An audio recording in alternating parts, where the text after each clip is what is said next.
In March 1802, an audience at Boston's Federal Street Theater watched a 41-year-old farmer step to the lectern and describe, in precise detail, how she had bound her chest with cloth, put on a man's name, and marched with an elite light infantry company through the Hudson Valley.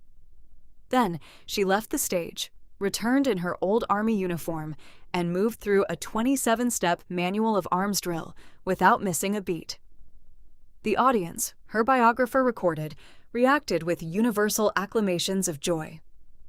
Deborah Sampson had fought for 17 months as Private Robert Shurtleff of the 4th Massachusetts Regiment, taken a musket ball in the thigh and a sword cut to the forehead, extracted one piece of shot herself with a penknife, and left the other lodged in her leg for the rest of her life. The lecture tour was her second campaign, this one fought in public, for the pension the Army still owed her. At age 10, Sampson was bound out as an indentured servant to Deacon Benjamin Thomas, a farmer in Middleborough, Massachusetts, where she worked until she turned 18. The Thomas family did not send her to school, but she learned alongside the Thomas sons, studying their school books in the evenings after farm work. When her indenture ended in 1778, she was self-educated enough to work as a schoolteacher during summer sessions in 1779 and 1780, and as a weaver through the winters. Skilled enough, one account notes, that she worked for the Sprout Tavern and several prominent local families. By her early 20s, she was steadily employed and chronically underpaid, with no dowry and no marriage prospects. Towns struggling to fill their enlistment quotas were offering bounties to volunteers. In early 1782, Sampson made her first enlistment attempt in Middleborough under the name Timothy Thayer, wearing clothes borrowed from a family she was working for, but was recognized by a neighbor when she signed the papers. That summer, she sewed a suit of men's clothes from cloth she had woven herself and left Middleborough.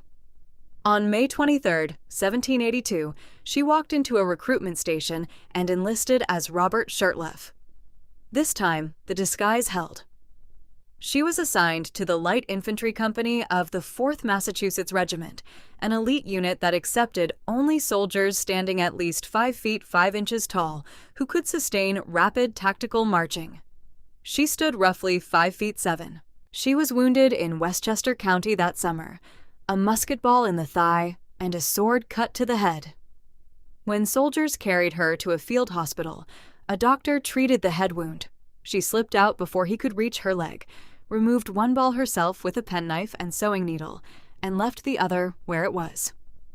She served for another year before being sent to Philadelphia with General Patterson's contingent in the summer of 1783. There, she fell unconscious with a fever.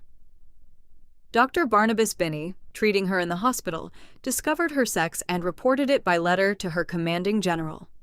She received an honorable discharge at West Point on October 25, 1783, signed by Major General Henry Knox. The discharge settled nothing financially. In January 1792, Sampson petitioned the Massachusetts state legislature for the back pay the Army had withheld because she was a woman. Governor John Hancock signed the award, £34 plus interest, back to her 1783 discharge. It was not enough. Her husband, Benjamin Gannett, a struggling farmer in Sharon, earned little, and the wound in her leg continued to cost her in medical bills. 5 years earlier, Herman Mann had published The Female Review, 1797, a biography that circulated widely enough to give her a ready audience.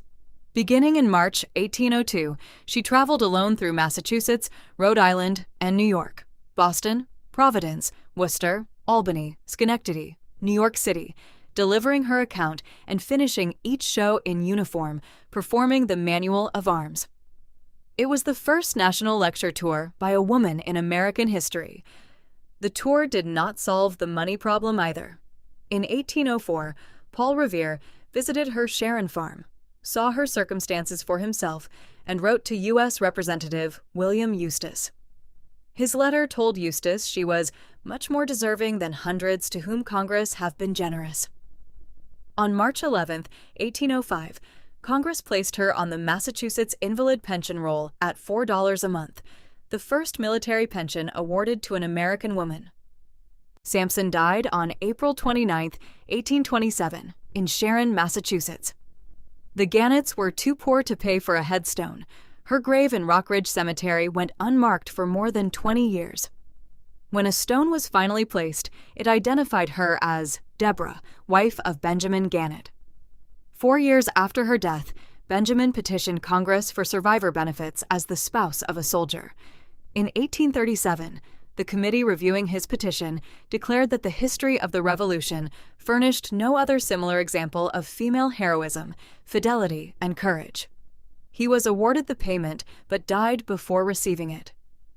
In December 2020, Congress passed the Deborah Sampson Act, signed into law as part of the Veterans Healthcare and Benefits Improvement Act, establishing an Office of Women's Health within the Department of Veterans Affairs. The pension she fought for from 1790 until her death, $4 a month, secured only through Paul Revere's intervention, eventually lent its holder's name to a federal law covering the health care of more than 2 million women veterans.